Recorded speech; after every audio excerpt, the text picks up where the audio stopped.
চলছে আমাদের দামোদর মাস। আমাদের সকলের, আমাদের হিন্দু ধর্মের যারা সনাতন ধর্মীয়, যারা সনাতনী, নিশ্চয়ই আপনারা জানেন দামোদর মাস চলছে, কার্তিক মাস, চাতুর্মাসের শেষ পর্যায়ে এখন বাবা। চাতুর্মাসের শেষ কার্তিক মাস, 12টি মাসের মধ্যে প্রিয় মাস হচ্ছে এই গোবিন্দের এই কার্তিক মাস। যে মাস সারা মাস ধরে আকাশদ্বীপ দিতে হয়। আকাশদ্বীপ দিলে কি হয়? আকাশদ্বীপ ভগবানের চরণে, তুলসী মঞ্চে তো দ্বীপ আপনারা দিচ্ছেনই, বৃন্দাজি চরণে তুলসী মঞ্চে আপনারা দ্বীপ দিচ্ছেন, তা সত্ত্বেও আকাশদ্বীপ দিতে হয়। পরিবারে যতজন থাকে প্রত্যেককেই দ্বীপ দেওয়া উচিত।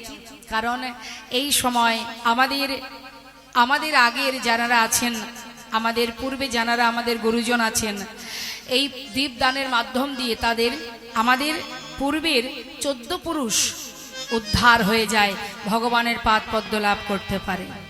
তো এই মাস হচ্ছে কার্তিক মাস, দামোদর মাস, এই নিয়ম সেবার মাস। এক একজন এক একভাবে পালন করে, কিন্তু আকাশদ্বীপ প্রত্যেকটি মানুষেরই দেওয়া উচিত, দিতে হয়। এবার দেখুন মা, এই সময় আরো অনেক শুভ শুভ কাজ আছে। আমাদের এই কার্তিক মাসটা এমনই একটা ভালো মাস, এই সময় আরো অনেক শুভ কাজ আছে। তাই এত সুন্দর পুণ্য স্থান এই সময়টা, এই মাসটি। একে দামোদর মাস, তাতে আবার আছে বাবা পূর্ণিমা, রাস পূর্ণিমা। এই রাস পূর্ণিমাতে ভগবান সকলের মনোবাঞ্ছা পূর্ণ করেছিলেন। এই দামোদর মাসেই কত রকমের শুভ কাজ। লক্ষ্মী পূজা হয় বাবা এই সময়। ভগবান কৃষ্ণচন্দ্র তিনি যে মৎস্যরূপ ধারণ করেছিলেন এই দামোদর মাসে। আবার এই দামোদর মাসেই রাস পূর্ণিমায় ভগবান সকল ভক্তের মনোবাঞ্ছা পূর্ণ করেছিলেন। অর্থাৎ আত্মার পরমাত্মার মিলন হয়েছিল এই দিনটায়, এই পূর্ণিমাতে। তাই এত সুন্দর একটি মাস, 12টা মাসের মধ্যে শ্রেষ্ঠ এই কার্তিক মাস, দামোদর মাস। আপনারা সবাই যেভাবে জানি না, সবাই নিশ্চয়ই পালন করছেন। যারা করছেন না করে যান, আজ থেকেই শুরু করে দিন। দীপদান করুন আর ব্রত পালন করুন, যার যেমনভাবে ইচ্ছা পালন করুন। সামনে উত্থান একাদশী আসছে, একাদশী ব্রত পালন করবেন, তাতে হাজার হাজার অপরাধ দূরীভূত হবে। আপনি যদি কিনা দান ধ্যান করেন, দানের যে পুণ্য, সেই পুণ্য পাবেন এই ব্রত পালন করলে। পূর্ণিমা তিথিতে আপনারা ব্রত পালন করুন। হ্যাঁ, রাস পূর্ণিমা তিথিতে আপনারা ব্রত করুন। রাস পূর্ণিমায় যার যা মনস্কামনা, তবে পার্থিব জগতের কামনা করবেন না। এই জগতে ধন ঐশ্বর্য টাকা পয়সার কামনা করবেন না। কামনাই যদি করতে হয়, পেয়েছি তো মানব জনম, ভগবানের নাম করার সময় আমাদের হয় না। অন্তত এই শুভ দিনে তো আমরা ভগবানের কাছে এটুকু কামনা করতে পারি, হে প্রভু, হে দয়াময়, তোমার কাছে একটা নিবেদন, ভজন জানি না, সাধন জানি না, শুধু তোমার কাছে একটি বাসনা, যেন তোমার চরণ ছাড়া আমায় করো না, তোমার চরণে যেন আমায় ঠাঁই দিও। এইটুকু কামনা অন্তত করা যায় মা। হ্যাঁ, যে প্রভু তোমার চরণে মতি থাকে, যেন ভক্তি থাকে, তোমার চরণে ঠাঁই দাও, এইটুকু কামনাই করুন, আর কিচ্ছু করতে হবে না। টাকা পয়সা ধন ঐশ্বর্য কিচ্ছু চাওয়ার দরকার নেই। ব্রত পালন করুন। এই পূর্ণিমা তিথি আসছে, একাদশী ব্রত আসছে, সবাই ঠিকঠাকভাবে পালন করবেন, বঞ্চিত হবেন না। কারণ আমাদের কলিহত জীবের প্রতি পদে পদে অপরাধ, প্রতি পদক্ষেপে অপরাধ হয় আমাদের কলিহত জীবের। আর এই কলিযুগে এত সহজ উপায় দিয়েছেন ভগবান, অতি সহজ উপায়। জীব যদি একবার হরিবোল বলতে পারে, জীব যদি একটু ব্রত করতে পারে, কোনো কষ্ট নয় মা, সাধন ভজন যাগযজ্ঞ নয়। যদি এইটুকু কর্ম আমরা করতে পারি কলিযুগে, আমাদের হাজার হাজার অপরাধ দূর হবে, আর আমাদের এইভাবে জন্ম পেতে হবে না। হ্যাঁ, লাখো লাখো পুণ্য অর্জন হবে, হাজার হাজার অপরাধ দূরীভূত হবে, এবং কৃষ্ণ চরণ পাদ পদ্মে আমরা স্থান পাবো। জয় রাধেশ্যাম। তাই সুন্দর দামোদর মাসে কীর্তন করো, হরিনাম করো। এই যে আজ এখানে সাধুগুরু বৈষ্ণবের আগমন ঘটেছে, কীর্তন চলছে, একটা উপযুক্ত মাসে, দামোদর মাস, এই মাসেই যে এই যে হরিনাম কীর্তন হচ্ছে, ভগবান খুব খুশি হন। এই মাসে যদি কেউ হরিনাম করে, কীর্তন করে, তার গুণনুগুণ কীর্তন করে, তার রূপ মাধুর্য, তার গুণ মাধুর্য যদি কেউ বর্ণনা করে, ভগবান খুব খুশি হন। তাই আপনারা সেই প্রিয় ভক্ত কৃষ্ণপ্রিয় গৌরপ্রিয় ভক্ত একত্রিত হয়েছি আমরা মধুর কৃষ্ণ কথা শ্রবণে।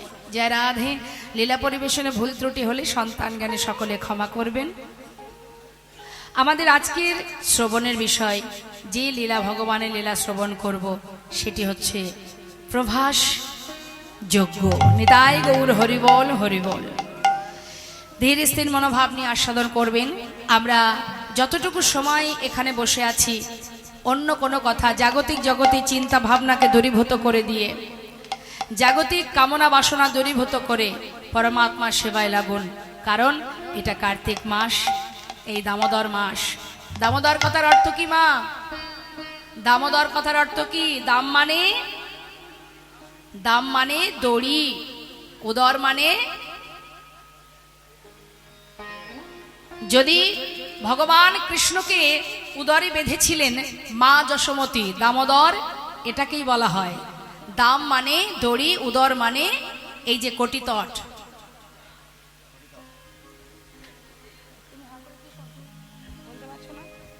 কোমরটাকে যখন মা যশোমতী গোপালকে শাসন করার জন্য কোমরে বেঁধেছিল দড়ি, কার সঙ্গে? উদুকলে বেঁধেছিল।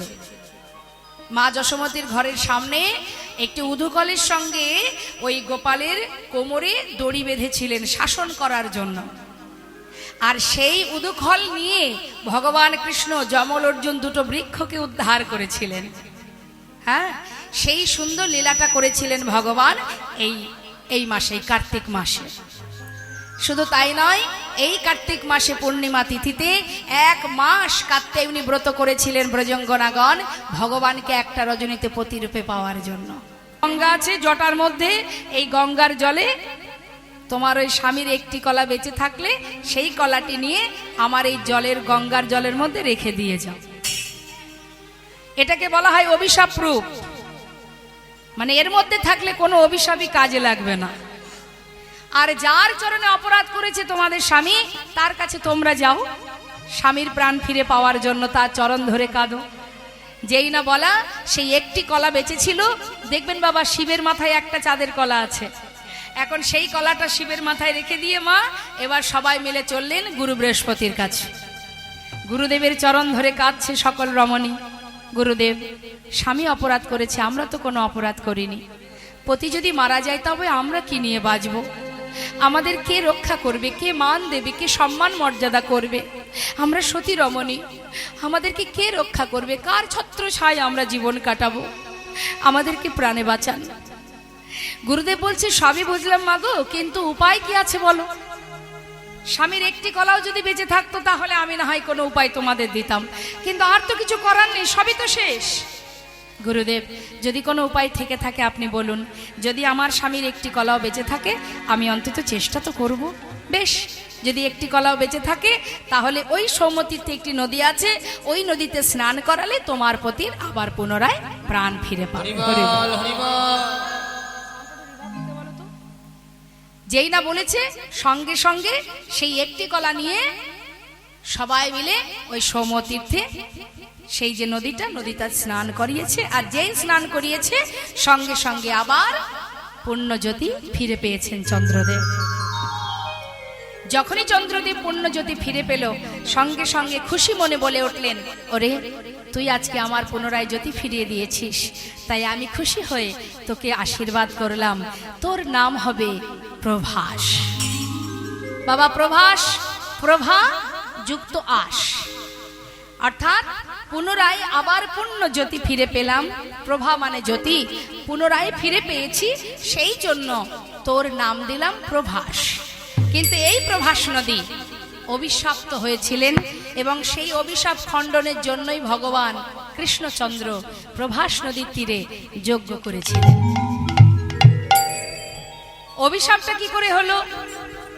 এক মণিপুত্র গিয়েছিলেন ওই প্রভাস নদীতে জল পান করতে। মন দিয়ে শুনবেন কথাটা।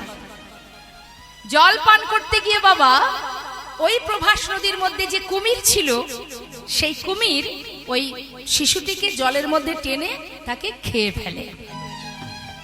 অন্যান্য শিশুরা তার পিতার কাছে গিয়ে খবর দিল।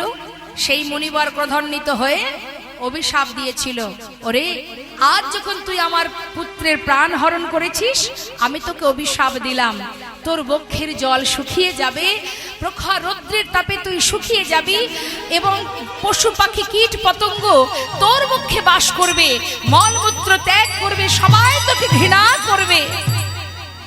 অভিশাপ যখন দিচ্ছে তখন প্রভাস নিজে সমূর্তি ধারণ করে বলে উঠলেন, হে মুনিবর, আমি তো কোনো অপরাধ করিনি। অপরাধ যদি করে থাকে, আমার বক্ষে যে কুমির বাস করে সে করেছে অপরাধ, আমি তো কোনো অপরাধ করিনি। আর এতেও যদি আমার অপরাধ হয়, হে মুনিবর, আমি তো জেনে বুঝে কিছু করিনি। আমার বক্ষের কুমির আপনার সন্তানকে মেরেছে, এর জন্য আপনি আমাকে কেন এত বড় অভিশাপ দেবেন? মুনিবর বললেন, দেখো, অভিশাপ দিয়েছি মানে অভিশাপ লাগবে, কিছু করার নেই। মুখ থেকে যখন অভিশাপ বেরিয়েছে সে অভিশাপ লাগবে। অভিশাপ তো আমি আর তুলে নিতে পারবো না, তাই আমি আশীর্বাদও করে দিচ্ছি। কি আশীর্বাদ করলো মা? ওই প্রভাস নদীর জল দিয়ে যেদিন অনাদি আদি গোবিন্দ রাধারানীর চরণ ধৌত করবে, সেই দিনই তুমি মুক্তি পাবে, তার আগে নয়। হরিবল। যেদিন সেই প্রভাসের জল দিয়ে ভগবানের প্রেয়সী রাধারানী চরণ ধৌত হবে, সেই দিনই প্রভাস উদ্ধার পাবে। তাই প্রভাসের মুক্তির জন্য, প্রভাসের উদ্ধারের জন্য সেখানে যজ্ঞ করেছিলেন ভগবান। এটাই যে শুধু কারণ তাই নয় বাবা, কারণ আরো অনেক আছে। বিস্তারিত সবকিছু তো বলা সম্ভব নয়, আমি ছোট ছোট করে বলবো, একটু বুঝে নেবে। কুরুক্ষেত্রে যুদ্ধের পর হস্তিনাপুরে রাজা হয়েছিল ধর্মরাজ যুধিষ্ঠির। রাজা হবার পর ভগবান কৃষ্ণচন্দ্র দেখছে যুধিষ্ঠির রাজা সারা জীবন কষ্ট করেছে, সারা জীবন 5 ভাইকে নিয়ে, 5 পুত্রকে নিয়ে মা কুন্তি বনে বনে কাটিয়েছে। আজ সমস্ত কষ্ট দূরীভূত হয়ে অবশেষে রাজা হয়েছে ধর্মরাজ যুধিষ্ঠির। তাই ভগবান কৃষ্ণচন্দ্র রথের উপরে বসে কুন্তি পিসিমাকে ডেকে বলছে, পিসিমা, আজ তোমার ছেলে হস্তিনাপুরে রাজা, তুমি রাজমাতা। তাই পিসিমা, এবার আমি যাই, আমাকে বিদায় দাও। যেই না বলেছে মা, মাতা কুন্তি মনে মনে চিন্তা করছে, কৃষ্ণ তো কখনো এমন কথা বলে না, তবে আজ কেন এমন কথা বলছে? তবে কি আজ চলে গেলে আর কখনো আসবে না? কৃষ্ণ, তুমি চলে যাবে, পিসিমা বিদায় দাও, আমি চলে যাই। যাবার আগে আমি তোমায় বর দিয়ে যাব। বলো পিসিমা, তুমি কি বর চাও? যা চাইবে আমি তাই দেব তোমায়। মাতা কুন্তি বলে উঠলে, কৃষ্ণ, এতদিন আমার দুঃখ ছিল, কষ্ট ছিল, তাই তুমি আমার সহায় ছিলে। আজ আমার ছেলে হস্তিনাপুরের রাজা, আমি রাজমাতা, আমার সুখের অন্ত নেই কৃষ্ণ, কিন্তু জানি না এত সুখ পাওয়ার পরেও কেন মনে এত দুঃখ। কৃষ্ণ, তোমাকে ধরে রাখার ক্ষমতা আমার নেই, কিন্তু তোমার কাছে আমার একটাই চাওয়া, যদি তুমি যাওয়ার আগে আমাকে বর দিয়েই যেতে চাও, তবে এই বর দিয়ে যাও। এই জগতে যদি আরো কোনো দুঃখ থাকে, কষ্ট থাকে, আরো যদি যন্ত্রণা থাকে, বেদনা থাকে, তুমি আমায় দিয়ে যাও কৃষ্ণ। হরি বল, হরি বল। যে কষ্ট পেলে, যে দুঃখ পেলে, যে যন্ত্রণা পেলে তোমাকে স্মরণ করা যায়, যে যন্ত্রণা পেলে চিরতরে তোমাকে কাছে পাওয়া যায়, জীবনে কখনো তোমাকে হারাতে না হয়, সেই যন্ত্রণা, সেই কষ্ট আমায় দিয়ে যাও। হরিবল হরিবল। পাশে দাঁড়িয়ে আছে ভীম। মা, মাগো, জীবনে এত কষ্ট পেলে তুমি, তোমার কি স্বাদ মেটেনি মা? তুমি আবার কেন দুঃখ চাইছো? ওরে ভীম, যে সিংহাসনে বসলে, যে রাজ সিংহাসনে বসলে চিরতরে কৃষ্ণ আমাদের ছেড়ে চলে যায়, সে সিংহাসনে বসে কি সুখ পাবো বাবা? ওরে, এর থেকে ভালো আমার 5 পুত্রকে নিয়ে, কৃষ্ণকে নিয়ে বাকি জীবনটা ওই বনে বনে কাটানো। চাই না সে সুখ, যে সুখ পেলে কৃষ্ণ হারাতে হয়, যে সুখ পেলে কৃষ্ণ হারা হতে হয়, সে সুখ তো আমি চাই না, সে সুখ আমি চাই না। যুধিষ্ঠির, ওই সিংহাসনে বসলে চিরতরে কৃষ্ণ আমাদের ছেড়ে চলে যাবে বাবা। নেমে আয়, ওই সিংহাসন থেকে নেমে আয়। কি হবে সোনার সিংহাসনে বসে যদি জীবন থেকে কৃষ্ণ হারা হতে হয়? ভগবান কৃষ্ণচন্দ্র রথ থেকে নেমে এসে পিসিমার গলাটা জড়িয়ে ধরে বলছে, পিসিমা, হরিবল হরিবল। তুমি আমাকে এত ভালোবাসো পিসিমা, আমার জন্য তুমি সোনার সিংহাসন পরিত্যাগ করতে চাও? আমি তোমার ভক্তিতে বাধা পড়ে গেলাম পিসিমা। যখনই স্মরণ করবে আমি তোমার কাছে এসে ধরা দেব পিসিমা।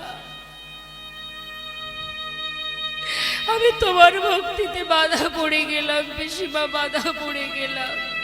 হরি বল। কুন্তি পিসিমাকে সান্ত্বনা দিয়ে তার কাছ থেকে বিদায় নিলেন গোবিন্দ। রথে উঠে চলে যাচ্ছে। কিছুটা পথে যাবার পর আর একজনে চিৎকার করে উঠেছে, মাধব, মাধব, মাধব, একটু দাঁড়াও মাধব, একটু দাঁড়াও মাধব, একটু দাঁড়াও। মাধব, তুমি একবার পিছন ফিরে চেয়ে দেখো আমি কে, ভালো করে চিনতে পারছো আমায়? দেখো, দেখো আমায় ভালো করে, আমি কে, ভালো করে চেয়ে দেখো। চলে যাচ্ছ মাধব? তবে যাওয়ার আগে একটা কথা শুনে যাও। আজ আমি সেই মা, সন্তান হারা জননী আমি। 1 নয় 2 নয়, শতপুত্র হারিয়েছি আমি। এই শতপুত্র হারিয়েছি আমি তোমার জন্য। তুমি মেরেছো আমার পুত্রদের, তোমার জন্য আজকের এই যুদ্ধ। তুমি না চাইলে কখনো হতো না। আজ আমি সন্তান হারা অভাগিনী মা হতাম না। তুমি করেছো মাধব, তুমি করেছো। তুমি শুনে রাখো মাধব, আজ আমার সন্তানদের মেরেছো তুমি, কুরু বংশ ধ্বংস করেছো তুমি। তাই আজ আমি তোমায় অভিশাপ দেব মাধব। যেমন তুমি আমার সমস্ত পুত্রকে মেরেছো, তেমন তোমার যদু বংশ ধ্বংস হয়ে যাবে। একটা দ্বীপও বেঁচে থাকবে না। তোমারও মৃত্যু হবে এক ব্যাধের হাতে, বীরবৃত্ত হয়ে তোমার মৃত্যু হবে। সমস্ত রাজসভায় মাতা গান্ধারীকে জড়িয়ে ধরে বলছে, মা তুমি কি করলে মা? তুমি মাধবকে কেন অভিশাপ দিলে? মা তুমি ফিরিয়ে নাও অভিশাপ। ফিরিয়ে দাও। হরিবল হরিবল ভগবানের রথ থেকে নেমে এসে বললে তোমরা শান্ত হও, মা যা বলেছে সে তো ঠিকই বলেছে।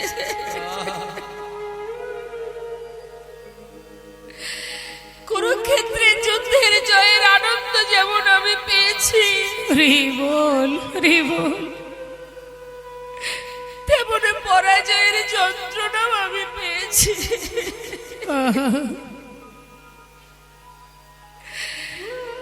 সকল মায়ের আশীর্বাদ যেমন পেয়েছি, তেমন সকল মায়ের অভিশাপ আমি মাথায় নিতে চাই। হরিবল হরিবল তোমরা বাধা দিও না মা, তোমার বাক্যই সত্য হবে মা। 56 কোটি যদু বংশ ধ্বংস হবে, তোমার ইচ্ছা মতো তোমার কথা মতো ব্যাধের হাতে আমার মৃত্যু হবে। হরিবল হরিবল, আমি মাথা পেতে নিলাম মা, আমি মাথা পেতে নিলাম।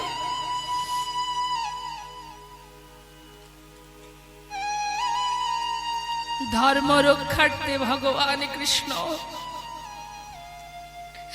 ধর্মের জয় নিজের নিজের মাথা পেতে নিলেন। আজ ধর্মের জয়ের কারণে যদি আমার মৃত্যু হয় আমি তাতেও রাজি। জগতে জীবকে বুঝিয়ে দিয়ে গেলেন, ওরে জীব, সবার অভিশাপ আমি যেমন নিয়েছি, সবার আশীর্বাদও আমি নিয়েছি। আজ ভগবান যেই না দ্বারকা ছেড়ে, আহা বৃন্দাবন ছেড়ে দ্বারকায় গেল, এই 56 কোটি যদু বংশ, কুরু বংশ তো কুরুক্ষেত্রের মাঠে শেষ হয়েছে, আর যদু বংশ 56 কোটি যদু বংশ তারাও শেষ হয়েছে। কিভাবে হয়েছে মা? 56 কোটি যদু বংশের সন্তান, ভগবানের সন্তান, তারা যখন পরিপূর্ণ যৌবন বয়স, তারা এতটাই উদ্ধত হয়েছিল, এতটাই উদ্ধত বাবা, তাদের লঘুগুরু জ্ঞান ছিল না, সম্মান করত না গুরুজনকে, মর্যাদা দিত না। তাই সেই সকল সন্তানেরা যখন যৌবন বয়স, তাদের কাউকে শ্রদ্ধা ভক্তি করত না। তাই সেই সকল সন্তানের মধ্যে একটি সন্তান অনেকটা দেখতে মেয়েদের মতো, যার নাম শম্ভু। মেয়েদের মতো দেখতে বলে তাকে কাপড় পরিয়ে পেটের মধ্যে একটা কড়া বেঁধে জঙ্গলে মুনি ঋষিদের কাছে নিয়ে গিয়ে সেই মুনি ঋষিদেরকে বিরক্ত করছে ওই ভগবানের সন্তান, 56 কোটি যদু বংশের সন্তানেরা। সেই মুনি ঋষির কাছে গিয়ে দুর্বাসা মুনি ধ্যানে মগ্ন, সেখানে গিয়ে বলছে, অমনিবার যুগ যুগ ধরে সাধনা করছো, এর পেটে কে আছে বলতে পারো? মুনি ঋষি বলছে, তোমরা ঘরে ফিরে যাও বালক, আমাদের এইভাবে বিরক্ত করো না, যাও ঘরে চলে যাও। কেন যাব? সাধনা করছো যুগ যুগ ধরে, এর গর্ভে কে জন্ম নেবে সেটা বলতে পারবে না, ছেলে না মেয়ে? বলো বলো, যত সময় না বলবে যাব না। তখন সেই মুনি ঋষি বলে উঠলেন, তবে শোন বালক, যখন এতটাই উদ্ধত হয়েছিস তোরা, তবে শুনে নে এর গর্ভে কে জন্ম নেবে। এর গর্ভ থেকে যে জন্মগ্রহণ করবে তার হাত দিয়ে তোদের এই 56 কোটি যদু বংশ ধ্বংস হয়ে যাবে। দেখতে দেখতে যখনই বাবা পেটের ভিতরে যে কড়াটা বেঁধেছিল পেটের উপরে, সেটা ফাল হয়ে প্রসবিত হল। আর সেই ফালটা নিয়ে গোবিন্দের কাছে যেই না গেলেন, ভগবান দেখেই তার পূর্বের কথা মনে পড়ে গেছে। সেই ফালটাকে হাতে করে নিয়ে ভগবান বললেন, বালক তোমরা এক কাজ করো, প্রভাস নদীর তীরে গিয়ে এই ফালটাকে পাথরে ঘষে ঘষে এটাকে শেষ করে দাও। সেই ফালটা নিয়ে যখন পাথরে ঘষছে তখন বাবা ওই ফাল থেকে যে ফেনাটা বাহির হচ্ছে, ওই ফেনাটা ওই নদীর ধার বরাবর, জলের ধার বরাবর যাচ্ছে আর নল খাগড়ার গাছ তৈরি হচ্ছে। এইভাবে ঘষতে ঘষতে যখন আর এতটুকু বাকি, তখন মনে মনে ভাবছি এটা দিয়ে আর কি বা হবে আমাদের, কিভাবে মারবে, এটা দিয়ে আর কি করে মারবে আমাদের। সেটা নিয়ে জলের মধ্যে ফেলে দিয়েছে। আর খেয়েছে কে? যেই না জলের ভিতরে প্রভাস নদীর জলে ফেলে দিয়েছে, সেটা খেয়েছে একটি মাছ, যার নাম রাঘব বোয়াল। বোয়াল মাছে খেয়েছে বাবা। এখন বোয়াল মাছে খেয়েছে, আর এদিকে ধীবরেরা মাছ ধরতে গিয়ে জালের ভিতরে সেই মাছটাকে তুলেছে। মাছটাকে তুলে যখনই কর্তন করেছে মা, আবার পেটের ভিতরে দিয়ে সেই ফালটা বেরিয়ে এসেছে। এখন ধীবরেরা আর সেই ফাল দিয়ে কি করবে? তারা আবার সেটাকে নিয়ে জঙ্গলে ছুঁড়ে ফেলেছে। আর যেই না জঙ্গলে ফেলে দিয়েছে, সেখান থেকে কুড়িয়ে পেয়েছে জরা নামের এক ব্যাত। এই জরা নামের ব্যাতটাকে, ইনি হচ্ছেন বালির পুত্র অঙ্গদ।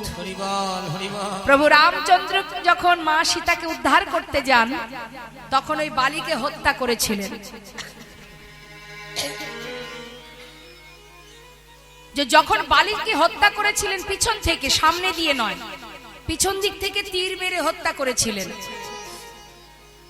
কিন্তু ওই অঙ্গদ, বালির পুত্র, এই অঙ্গদ সে কিন্তু জানতো না। মা সীতাকে উদ্ধার করার জন্য প্রভু রামচন্দ্রকে বিভিন্নভাবে সহযোগিতা করেছিলেন অঙ্গদ। তাই প্রভু রামচন্দ্র খুশি হয়ে বলেছিলেন, অঙ্গদ, তুমি আমার এত বড় উপকার করেছো, তোমার সেবায় আমি খুব খুশি, তুমি আমার কাছে বর চেয়ে নাও। তখন অঙ্গদ বলেছিলেন, হে দয়াময়, যদি তুমি বর দেবে তবে এই বর দাও আমায়, যেজন আমার পিতাকে পিছন থেকে তীর মেরে হত্যা করেছিল, আমিও যেন তাকে তীর মেরে হত্যা করতে পারিনি। তাই গৌর হরি।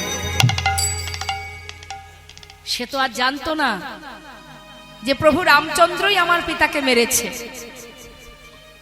বলো প্রভু, আশীর্বাদ করো, আমার এটাই বাসনা তোমার কাছে যে আমার পিতাকে মেরেছে, আমিও তাকে মারতে চাই। ভগবান বললেন, তথাস্তু। এই তো বাবা ভগবান, ভক্তের বাঞ্ছা পূর্ণ করাই তার কাজ।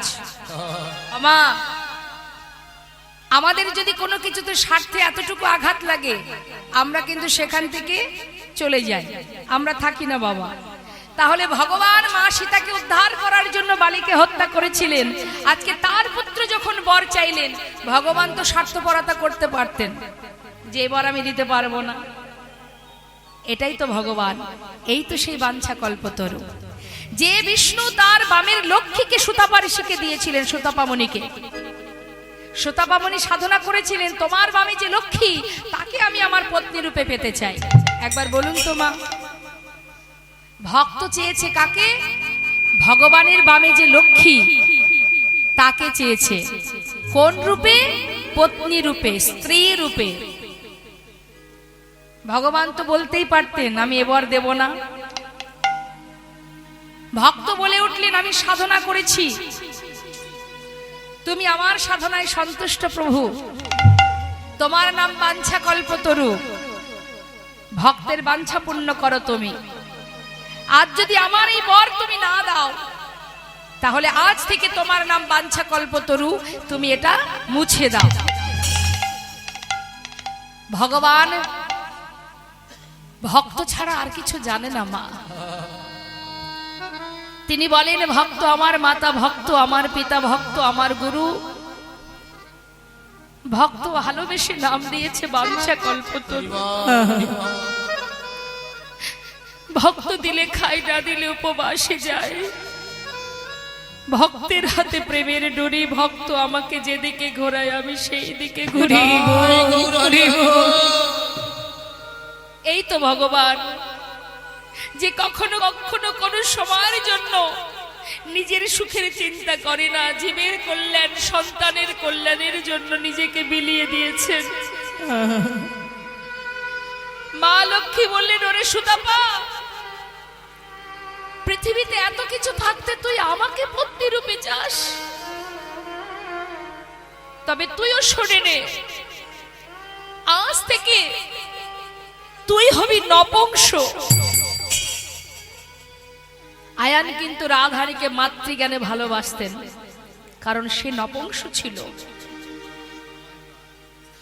তাই মাগো,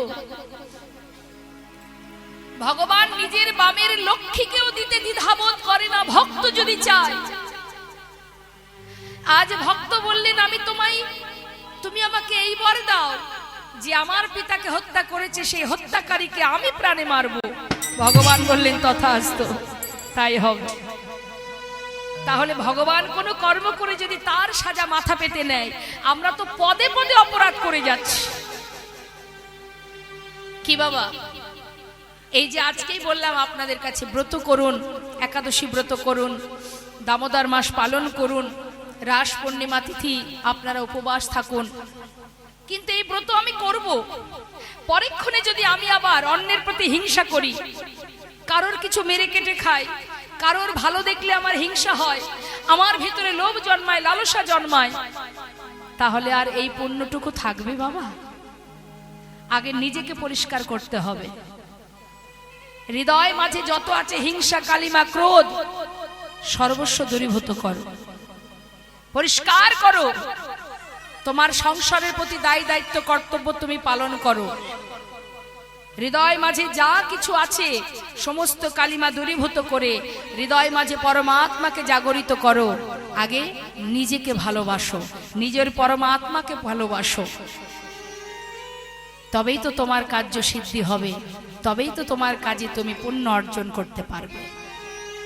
আজ আমি ভগবানের সেবা দিলাম, কাল অন্যের প্রতি হিংসা করতে শুরু করলাম, লাভটা কি বাবা?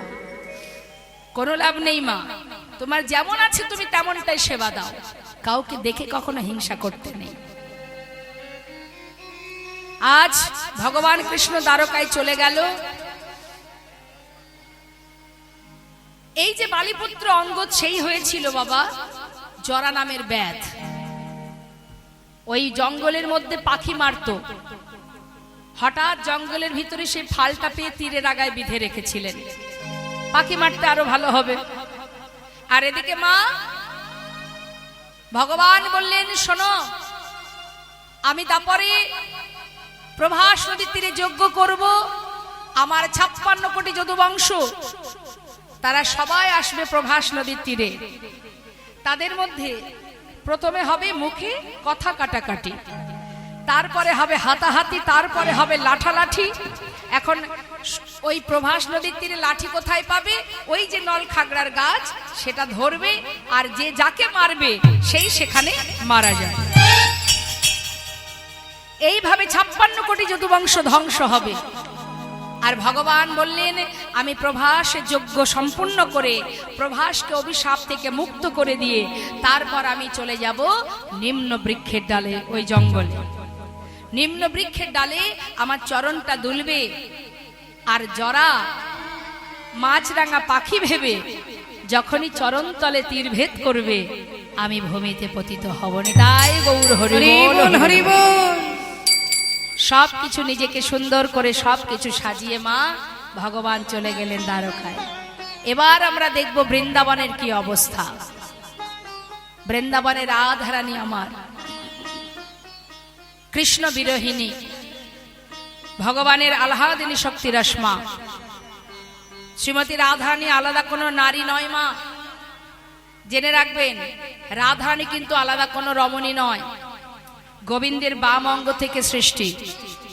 রাধারানী মা আছে, কোন মাতৃ গর্ভ থেকে ভূমিষ্ঠ হয়েছিল রাধারানী? কে মা? রাধারানীর মা কি, নাম কি তার বলুন, মায়েরা বলুন, মায়েরা ভালো জানেন।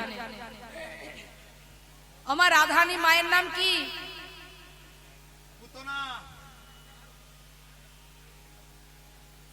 কৃত্তিদা দেবী। কে বললেন কথাটা? বাবা। আমার মায়েরা বলতে পারছে না। মা জানেন না? রাধারানীর মা কে জানেন না? আচ্ছা বলুন, রাধারানীর বাপের বাড়ি কোথায়? বাবা বলবেন না।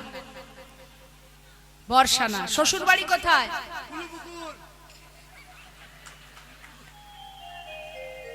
কোথায়? রাধারানীর শ্বশুর বাড়ি কোথায় জানেন না? বৃন্দাবনে।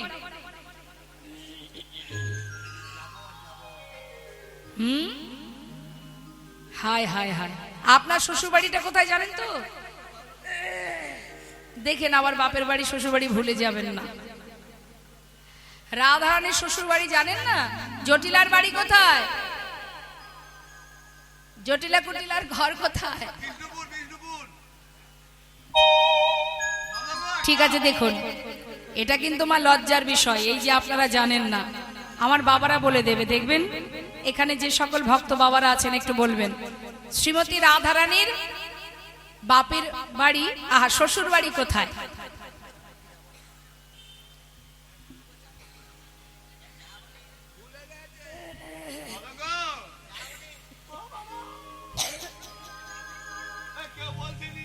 আচ্ছা জটিলা কুটিলার বাড়ি কোথায় সেটা তো জানেন?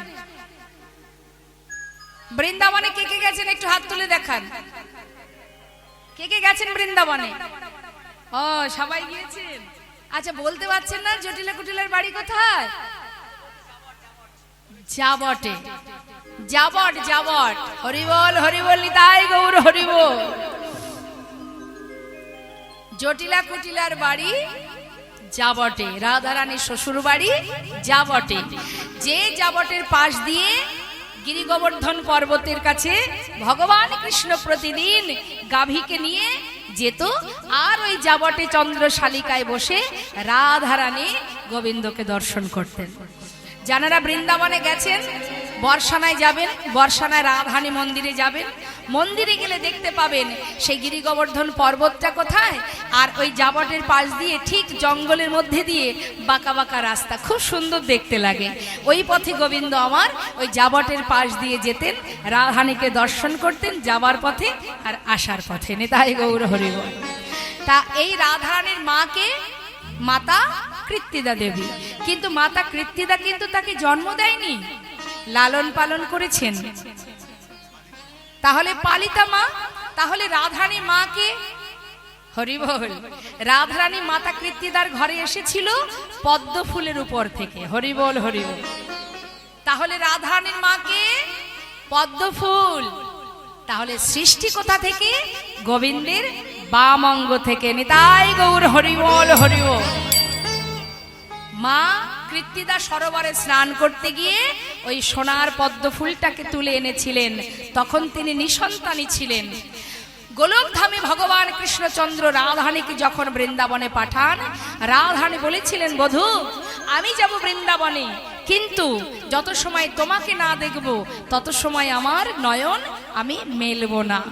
তাই রাধারানী ওই স্বর্ণপদ্মের উপরে যখন কিনা স্বর্ণপদ্মটি বাবা ওই ঠাকুর ঘরে মাতা কৃত্তিদা রেখে দেন, প্রতিদিন সকালবেলায় তিনি শুদ্ধ বসনে ঠাকুর ঘরের দরজা খুলে স্বর্ণপদ্মটা দর্শন করে। হঠাৎ একদিন দরজা খুলে দেখছে ওই পদ্ম ফুলের উপরে সদ্যজাত একটি কন্যা শিশু। তখন তিনি বড় আনন্দিত, এলাকায় খবর দিলেন বৃষভানু রাজা যে আমার একটি কন্যা সন্তান দিয়েছেন বিধাতা। কিন্তু মা যশোমতী খবর পেয়ে গিয়েছিলেন গোপালকে দেখবে, রাধারানীকে দেখবে বলে। এখন ছেলে গোপাল আমার বড় দুষ্টু ছেলে, সে মায়ের পাঁচু ধরেছে যাবে। এখন যখন কিনা মা যশোমতী দেখছে যে রাধারানী শুনেছি নাকি অন্ধ, চোখে দেখে না, আমার ছেলেটাকে যদি নিয়ে যায়, যদি তার ছোঁয়া লেগে আমার ছেলেটারও কোনো ক্ষতি হয়, সব মা বাবারাই এটা ভাবে। গোপালকে নিয়ে যাবে না, আর গোপাল কিছুতেই শুনবে না, না গেলে তো রাধারানী চোখ খুলবে না। যার কারণে গোবিন্দ বারবার মায়ের আঁচল ধরে টানছে। মা দেখছে দুষ্টু ছেলে কথা শুনছে না, তাই জোরপূর্বক গোপালকে নিয়ে যায়। নিয়ে যাওয়ার পর যখন মাতা কৃত্তিদার সঙ্গে মা যশোমতী কথোপকথন হচ্ছে, সেই সময় গোপাল মায়ের কোল থেকে বারবার নামার চেষ্টা করছে, আর মা গোপালকে চেপে ধরে রেখেছে, কিছুতেই ছাড়বে না। যেহেতু রাধারানী অন্ধ, ছাড়বে না। এখন গোপাল দেখছে মায়ের এমন একটা ক্ষতি করব, মা রাগ করে আমায় ছেড়ে দেবে। তাই কি করেছে, মায়ের গলায় একটা দামি গজমতি হার ছিল, কোলের মধ্যে বসে থাকতে থাকতে গজমতি হার ধরে যেই টেনেছে আর মতিগুলো সব ছড়িয়ে গেছে। মা দেখছে দুষ্টু ছেলে, এত দুষ্টু ছেলে, রেগে রেগে মা ছেলেটাকে নামিয়ে দিয়ে মতি গোড়াতে শুরু করেছে। আর গোপাল হামাগুড়ি দিতে দিতে রাধারানী মন্দিরে প্রবেশ করেছেন। তাই গৌর হরি।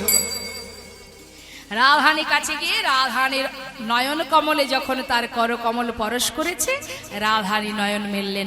ওই যে নয়ন মেললেন, মাতা কৃত্তিদা দর্শন করে বললেন, দিদি তোমার সন্তানের কারণে আজ আমার কন্যা দৃষ্টি ফিরে পেয়েছে, তাই আজ থেকে আমার কন্যাকে আমি তোমার পুত্রের চরণে সঁপে দিলাম। তাই গৌর হরি বল হরি। তাই বাবা, এ তো রাধা গোবিন্দের মধুর লীলা। আজ আমার সেই রাধারানী কৃষ্ণ বিরোহিনী আজ বৃন্দাবনে নয়নের জলে বুক ভাসিয়ে কাঁদছে। আর এদিকে দেবর্ষি নারদ তিনি বীণা বাজাতে বাজাতে আসছে বৃন্দাবনে সাধু সঙ্গ করবে বলে। আর আমার রাধারানী তিনি সুন্দর করে মৃত্তিকার উপরে, মানে মাটির উপরে চোখের জল ওই মাটির উপরে দিয়ে মাটিটাকে ভিজিয়ে সেই মাটির উপরে বধুর চিত্র অঙ্কন করছে। কিভাবে আঁকছে? এখানে অনেকেই আছে হয়তো যারা ছবি আঁকে। কই দেখি একটু হাত তুলে দেখান কে ভালো ছবি আঁকতে পারে। ভালো ছবি আঁকতে পারে কে আছে এখানে? একটু হাত তুলুন দেখি কে ভালো ছবি। আচ্ছা, তুমি ছবি আঁকো, তাই তো? মানুষের ছবি আঁকো? আচ্ছা বলো তো দেখি, মানুষের ছবি আঁকতে গেলে সর্বগ্রে কোথা থেকে শুরু করতে হয়? মাঝখান থেকে? তাহলে কোথা থেকে? বদন থেকে? আচ্ছা, হয় বদন থেকে নয় চরণ থেকে, যে কোনো একদিক থেকে ছবি আঁকা যায়। কিন্তু আমার রাধারানী বাবা কৃষ্ণ বিরোহিনী আজ পরাণ বধূর ছবি আঁকছে। কিভাবে আঁকছে পদের মধ্যে একটু মন দেবেন মা। কৃষ্ণ কৃষ্ণ বলি কাঁদে বাহু তুলি, মরমে দারুণ ব্যথা। ওই না কৃষ্ণ কৃষ্ণ বলি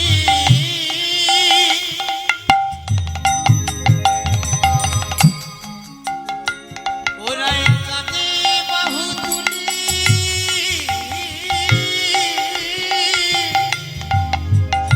মরমে দারুণ ব্যথা। মৃত্তিকায় পরে মূরতি আঁকিয়া, কহে তার শনে কথা। মৃত্তিকার উপরে ওই মূরতি আঁকিয়া, কহে তার শনে কথা। বলে একবার বধূ তুমি কথা বলো, বলে একবার বধূ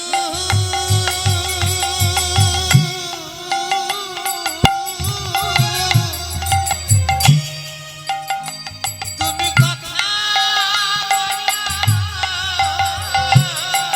ফিরে আসো কিবা নাইবা আসো। একবার বধূ কথা বলো, ফিরে আসো কিবা তুমি নাইবা আসো।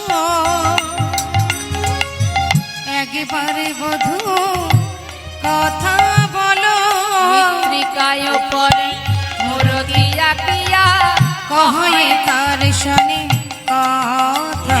মৃত্তিকার উপরে মূরতি আঁকিয়া, কহে তার শনে কথা। তা আমাদের একটু জানতে হবে মা, এত এত জায়গা থাকতে ভগবান প্রভাস নদীর তীরে যজ্ঞ করলেন কেন? যেহেতু এটা প্রভাস যজ্ঞ, তার মানে প্রভাস নদীর তীরে যজ্ঞ হয়েছিল। তা প্রভাস নদীর তীরে যজ্ঞ কেন হলো? দ্বারকায় কিন্তু, দ্বারকায় যেখানে প্রাসাদ, রাজপ্রাসাদ ভগবানের, সেই দ্বারকায় কিন্তু যজ্ঞ হয়নি, হয়েছিল কোথায়? প্রভাস নদীর তীরে। তা কেন হয়েছিল সেটা আমরা একটু জানব। বাবা, এই প্রভাস নদীটা কোথায়? গুজরাটে। এই গুজরাটে একটি জায়গা আছে যার নাম হচ্ছে সোমনাথ, সোমতীর্থ, সৌমতীর্থ। এক দেবাদিদেব মহাদেব ভোলানাথ, এখানে যেমন ভোলানাথের মন্দির আছে, সেখানেও একটা ভোলানাথের, যারা গিয়েছেন গুজরাটে নিশ্চয়ই দেখেছেন, সৌমতীর্থে গেছেন। তো সেই যে মহাদেব যার নাম ছিল সোমনাথ, সেই সোমনাথের নাম অনুসারে সেই জায়গার নাম সৌমতীর্থ। এখন সেখানে একটা নদী ছিল যার নাম হচ্ছে প্রভাস। হরিবল হরিবল। তা আমাদের জানতে হবে এই প্রভাস নামটা কে দিল। চন্দ্রদেবের 27 জন স্ত্রী, কিন্তু চন্দ্রদেব 27 জন স্ত্রী থাকার পরেও সে তার গুরুপত্নীর প্রতি আকৃষ্ট হয়েছিলেন, দৃষ্টি দিয়েছিলেন।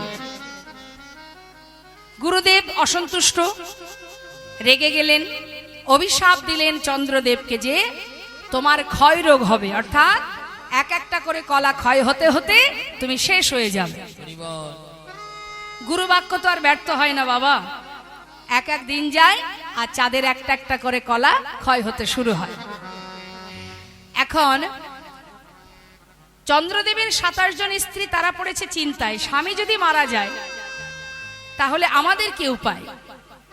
তারা সবাই মিলে চিন্তিত মনে নিজের স্বামীর প্রাণ ফিরে পাওয়ার জন্যে তারা অধীর চেষ্টা করতে শুরু করলেন। হঠাৎ তারা ছুটে চলে গেল কৈলাসে। কৈলাসে আছে দেবাদিদেব মহাদেব ভোলানাথ। এখন মা পার্বতী হচ্ছে এই 27 জন রমণীর সম্পর্কে দিদি হন, তাহলে ভোলানাথ সম্পর্কে কি হবে? জামাই বাবু। এখন বাবা 27 জন রমণী গেছে কৈলাসে, মহাদেব ধ্যানে মগ্ন, ভোলানাথ মনের খুশিতে ধ্যান করছে, কত আনন্দ ধ্যানে মগ্ন আছে।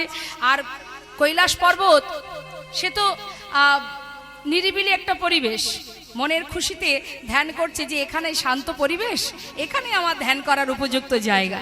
কিন্তু সেখানেও শান্তি নেই। ধ্যানে মগ্ন মহাদেব, 27 জন শালি গিয়ে হাজির। জামাই বাবু, ও জামাই বাবু, ও জামাই বাবু।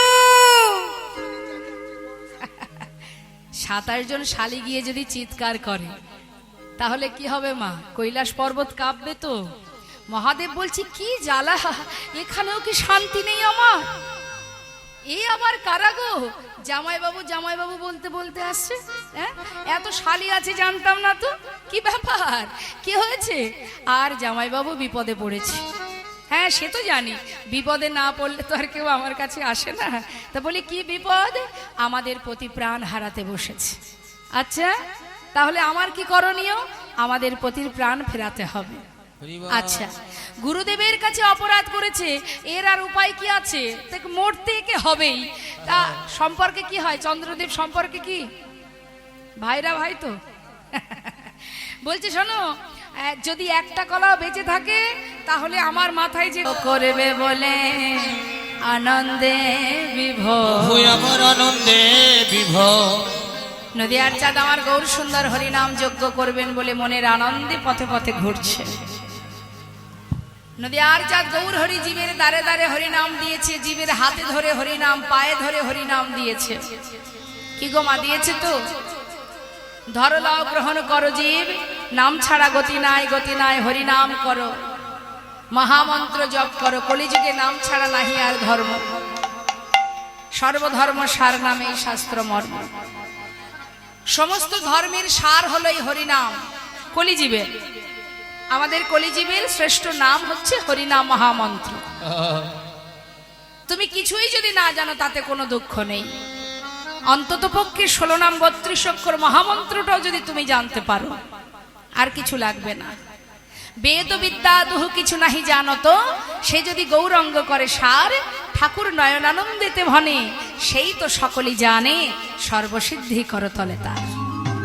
তার মানে বাবা তুমি কিছুই জানো না, তুমি শাস্ত্র জানো না, তুমি পূজা জানো না, তুমি কিছুই জানো না, তোমার মধ্যে ভক্তি আছে কিন্তু ভগবানের সেবা পূজা সম্বন্ধে তোমার কোনো জ্ঞান নেই, তাতে কোনো দুঃখ নেই। হরি বল। তুমি যদি জানতে পারো সেটা আলাদা বিষয়, তুমি জানতে চেষ্টা করো, জানার চেষ্টা করো, আপন গুরু আশ্রয় করো, গুরুচরণ সার করো, গুরুদেবের কথা মতো তুমি সব কিছু শেখো, সেটা আলাদা বিষয়। কিন্তু তোমার যদি জানা নাও থাকে, তুমি ভেবো না যে তুমি জানো না বলে ভগবান তোমার কাছে নেই বা ভগবানকে পাওয়া যাবে না। ভগবানকে পেতে গেলে পাণ্ডিত্য লাগে না, ধন ঐশ্বর্য লাগে না, বিদ্যা বুদ্ধি লাগে না, কিছুই লাগে না, শুধুমাত্র যদি ভক্তি থাকে। বাবা বৃন্দাবনে যারা গোপী ছিলেন, মা আলাভোলা গোয়ালিনী ছিলেন, যারা ব্রজবাসীরা গোবিন্দকে ভালোবাসতেন কিভাবে? তাকে কি টাকা পয়সা দিয়ে ভালোবাসতেন?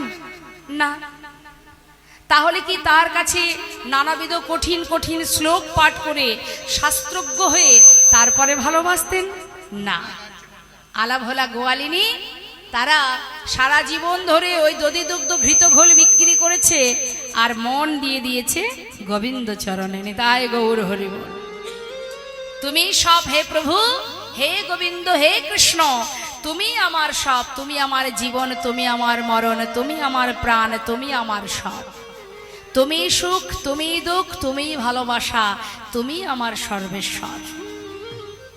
কোনো কিছুর বিনিময়ে ভগবানকে পাওয়া যায় না, শুধুমাত্র ভক্তি দিয়েই তাকে বাঁধা যায়, ভক্তি রজ্জু দিয়ে তাকে বাঁধা যায়, তাছাড়া আর কিচ্ছু দিয়ে তাকে পাওয়া যায় না। কৃষ্ণের প্রিয় বন্ধু যে ছিল উদ্ধব, যার ছিল পাণ্ডিত্য জ্ঞান, অনেক শাস্ত্রজ্ঞ ছিল, সে অনেক জ্ঞান ছিল তার, সে জানতো প্রকৃত ভগবান কে। ভগবান কে? স্বয়ং পূর্ণ ব্রহ্ম, সে স্বতন্ত্র, সে অনাদির আদি, সবই জানত। মথুরায় থাকাকালীন ভগবান কৃষ্ণচন্দ্র একদিন তার বন্ধু উদ্ধব বলে উঠলেন যে, কানাই, জানালার দিকে তাকিয়ে তাকিয়ে চোখের জলে বুক ভাসিয়ে কাঁদছিস, কি হয়েছে? তখন ভগবান কৃষ্ণচন্দ্র বলছে, উদ্ধব, আমার না বৃন্দাবনবাসীর কথা মনে পড়ছে, রাধারানীর কথা মনে পড়ছে, মায়ের কথা মনে পড়ছে। উদ্ধব বলছে, কেন? তাদের কথা মনে পড়ছে কেন? আর মনে পড়ছে ঠিক আছে, তাহলে কাঁদছিস কেন? তারা না হয় বোঝে না যে তুই কে, তুই তো জানিস তুই কে, তাহলে তুই কেন কাঁদছিস? তারা বোকা, তারা জানে না যে কাকে সন্তান রূপে পেয়েছে, তাই তারা চোখের জলে বুক ভাসিয়ে কাঁদছে। কিন্তু তুই কেন কাঁদছিস? তুই তো জানিস তুই কে, আমি তো জানি তুই কে, তাহলে তুই কাঁদছিস কেন বন্ধু? কাঁদিস না। ভগবান কৃষ্ণচন্দ্র বলছে, উদ্ধব, ঠিকই তো বলেছিস তুই, আমার তো কথাটা মাথায় ছিল না, আমি কেন কাঁদবো? তারা কাঁদবে, তারা আমাকে চেনে না, আমাকে জানে না, বোঝে না, তারা আমাকে ভালোবাসে, তারা কাঁদতে পারে, আমি তো জানি আমি কে, তবে আমি কেন কাঁদবো? তুই এক কাজ কর, তুই একটু বৃন্দাবনে যা, গিয়ে সবাইকে বলে দে যে আমি কে, আমি প্রকৃত কে, আমি যে ভগবান, আমি যে কারোর একার নই, এটা তুই ভালো করে তাদের বুঝিয়ে দিয়ায়। যেই না বলেছে, উদ্ধব বললেন, এটা তো সামান্য ব্যাপার, ঠিক আছে আমি যাব। উদ্ধবকে সুন্দর করে কৃষ্ণ সাজে সাজিয়ে দিয়ে পাঠিয়ে দিয়েছে বৃন্দাবনে। মথুরা থেকে গেছে উদ্ধব, কোথায় গেছে? আগে গেছে মায়ের কাছে। নিতাই গৌর হরি বল। মা যশোমতীকে দেখছে কি ক্ষণে চৈতন্য ক্ষণে অচৈতন্য হয়ে পড়ে আছে, মা পাগলিনীর ন্যায় কাঁদছে সন্তানের জন্য। উদ্ধব গিয়ে বলছে, মা তুমি কাঁদছো কেন? উদ্ধব, কেন কাঁদছি জানিস? আজ আমার সন্তান আমাকে ছেড়ে চলে গেছে। মা তুমি মিছিমিছি কাঁদছো, ওর জন্য তুমি কেঁদো না, ও তো সাধারণ মানুষ নয় গো মা, সে স্বয়ং ভগবান পূর্ণ ব্রহ্ম, সে বিশ্ব ব্রহ্মাণ্ডের মালিক, সে তোমার সুকৃতি ভালো ছিল তাই তুমি গোবিন্দকে নিজের পুত্র রূপে পেয়েছিলে। মা মিছিমিছি কেঁদো না, দেখো সে কারোর একার নয় মা, তুমি কেঁদো না, আমি তোমায় বারণ করছি। মা যশোমতী, দেখুন মা, কেউ যদি কাউকে ভালোবাসে, প্রকৃত ভালোবাসে, তাকে যে যাই বোঝাক না কেন সে কিন্তু বুঝবে না। মা যশোমতী বলছে, উদ্ধব, আমি জানি তুই নাকি মস্ত বড় পণ্ডিত, তোর নাকি অনেক শাস্ত্র জ্ঞান আছে, কিন্তু এখন দেখছি তুই অনেক বোকা, অনেক বড় মূর্খ। হ্যাঁ রে, এ তুই কেমন কথা বলছিস আমায়? আমি আমার সন্তানকে ভাববো না? হ্যাঁ রে, যাকে আমি ছোট থেকে বড় করেছি, যে আমার সন্তান, আমি তার কথা ভাববো না? মা, আমি তো বলছি সে যেমন তেমন সন্তান নয় তোমার, সে বিশ্ব ব্রহ্মাণ্ডের মালিক, তার জন্য তুমি কেঁদো না। উদ্ধব, তুই যে কথাটা বললি, তবে শোন, আজ আমার সন্তান আমাকে ছেড়ে চলে গেছে, এটা যেমন যন্ত্রণার, আবার তুই বলছিস কি সে বিশ্বব্রহ্মাণ্ডের মালিক। আচ্ছা উদ্ধব, এ কথা বলতো, সে যদি বিশ্বব্রহ্মাণ্ডের মালিকই হবে, তার তো কিছুর অভাব ছিল না, তাহলে খিদে পেলে আমার আঁচল ধরে কেন বারবার টেনে বলতো, মা খিদে লেগেছে, খেতে দাও? যে বিশ্বব্রহ্মাণ্ডের মালিক হবে, সে কেন আমার আঁচল ধরে টানবে খাওয়ার জন্য? উদ্ধব, যা, এখানে থাকিস না। এতদিন ভেবেছিলাম তুই মস্ত বড় পণ্ডিত, আজ ভাবলাম তুই সত্যি বোকা, তুই কিচ্ছু বুঝিস না, চলে যা। শ্রীমতী রাধারানীর কাছে গিয়ে একই কথা বললেন মা, সেই একই কথা শ্রীমতী রাধারানী বললেন, উদ্ধব, ভেবেছিলাম তুমি বড় পণ্ডিত, এখন দেখছি তোমার মতো মূর্খ জগতে আর কেউ নাই। হরি বল। আমি আমার বধূর জন্য কাঁদছি, তুমি আমাকে বলছো সে যেমন তেমন নয়? যাও, যেখান থেকে এসেছো সেখানে চলে যাও। আমাদের প্রাণ, আমাদের জীবন, আমাদের সর্বস্ব সে, তুমি আমাদেরকে কিছু বলো না। উদ্ধব রাধারানী প্রেম দর্শন করে স্মরণে যখনই রাধারানী গোবিন্দকে স্মরণ করেছে, স্বয়ং গোবিন্দ রাধারানীর পাশে এসে বসেছে। উদ্ধব সেই যুগল মূরতি দর্শন করা মাত্রই পাগলের ন্যায় ছুটে গিয়ে রাধারানী চরণটা জড়িয়ে ধরে রাধা নাম জপ করতে লাগলো। হাতে রাধা নাম গাইতে গাইতে, করতালি দিতে দিতে বৃন্দাবন ছেড়ে মথুরাই গেল। গোবিন্দ বলে উঠলেন, উদ্ধব, এবার বুঝতে পারছো তো কেন আমি কাঁদছি? জানো উদ্ধব, যদি কেউ মনে প্রাণে আমাকে ভালোবাসে, আলাভোলা গোহালিনী, হরি বল। আমি যে তাদের ভালোবাসায় বাধা পড়ে গেছি। মা যশোমতী বাৎসল্য প্রেমে ভালোবাসে, সখাগণ সখ্য প্রেমে ভালোবাসে, তারা এমন ভাবে ভালোবাসে আমি যে নিজে ভগবান, সেই ভগবান জ্ঞান আমার শূন্য হয়ে গেছে। তাই মাগো, ভগবানকে পেতে গেলে কিচ্ছু লাগে না, না লাগে ক্ষীর ননি মাখন, একটু তুলসী পত্র। হরি বল, হরি বল।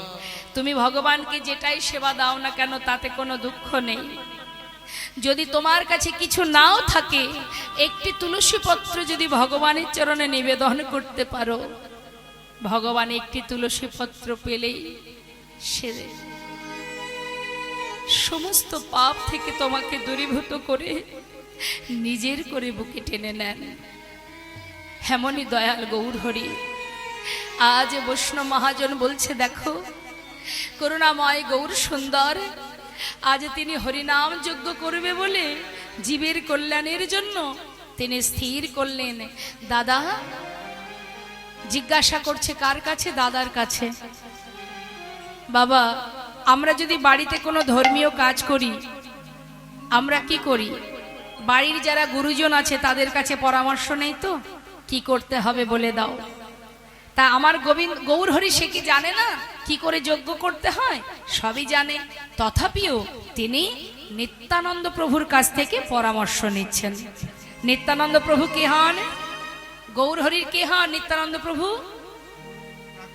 মায়েরা বলুন, নিতাই চাঁদ গৌরহরির কে হন?